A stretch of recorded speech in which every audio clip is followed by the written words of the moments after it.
Hello नमस्कार दोस्तों। आज का वीडियो बेहद खास है क्योंकि इसमें हम बात करेंगे भारत के कानून की, उन नियमों की जो हमारे देश को चलाते हैं और हर नागरिक की सुरक्षा, अधिकार और जिम्मेदारियों को तय करते हैं।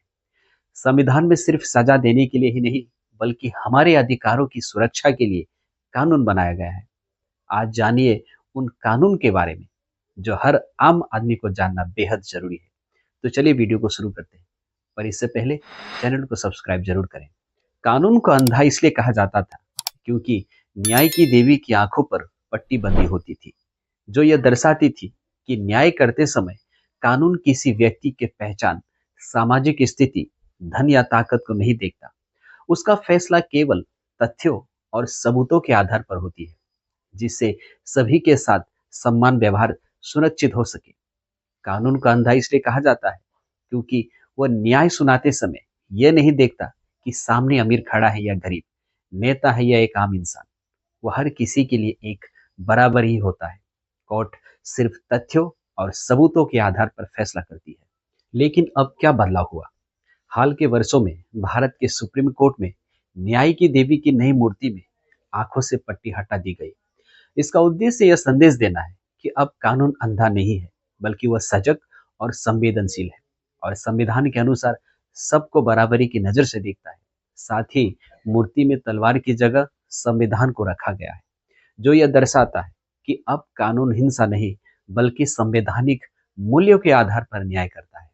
इस बदलाव के पीछे सोच यह है कि न्याय केवल निष्पक्षता से नहीं, बल्कि संवेदनशीलता और वास्तविकता के साथ भी होना चाहिए, ताकि कानून समाज की बदलती जरूरतों के अनुसार न्याय कर सके। भारत का संविधान देश का सबसे बड़ा कानून है, जिसे 26 जनवरी 1950 को लागू किया गया था। इसमें नागरिक के अधिकार, कर्तव्य, सरकार की संरचना और काम करने के तरीके बताए गए हैं। संविधान के अनुसार ही देश चलता है और सभी कानून इसी के अनुसार बनते हैं। भारतीय दंड संहिता, इंडियन पेनल कोड यानी आईपीसी 1860 में बनाई गई थी। इसमें अपराधों की परिभाषा और उनके लिए सजा का प्रावधान है। हाल ही में भारतीय दंड संहिता आईपीसी को भारतीय न्याय संहिता यानी बीएनएस से बदल दिया गया। बीएनएस आईपीसी का स्थान लेता है और यह 1 जुलाई 2024 से लागू हो गया है।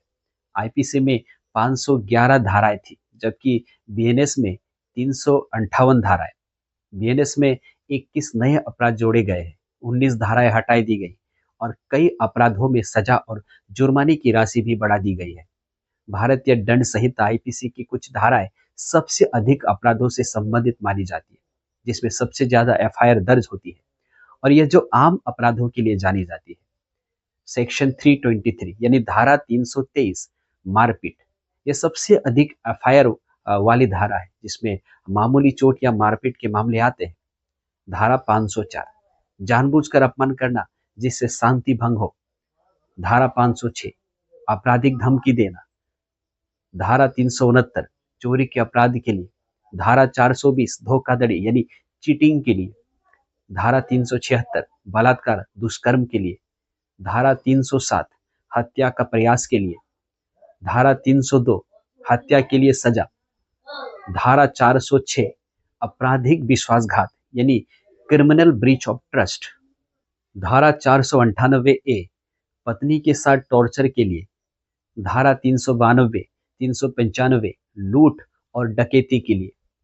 इन धाराओं के तहत अपराध सबसे अधिक होते हैं और पुलिस थानों में सबसे ज्यादा रिपोर्ट किए जाते हैं। भारत में कानून 3 हिस्सों में बटे हैं। पहला क्रिमिनल लॉ, जैसे हत्या, चोरी, धोखाधड़ी से जुड़ी मामले।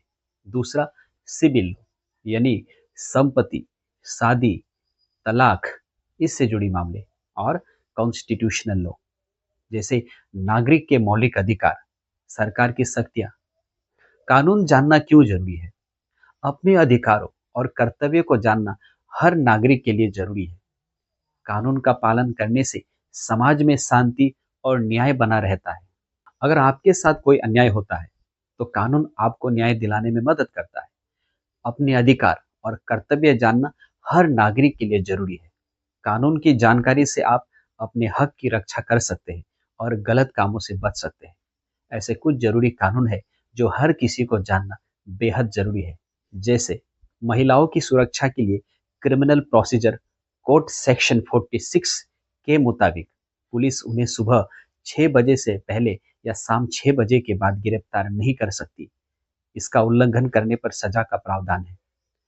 अक्सर मामले सामने आते हैं कि पुलिस आम लोगों की एफआईआर दर्ज नहीं करती है, लेकिन आईपीसी की धारा 166 ए के मुताबिक किसी भी शख्स की एफआईआर दर्ज करना जरूरी है।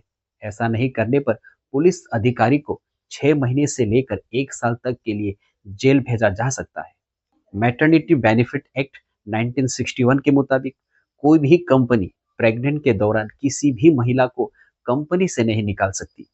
कोई अगर ऐसा करता है तो कानून के मुताबिक 3 साल तक की सजा का सामना करना पड़ सकता है।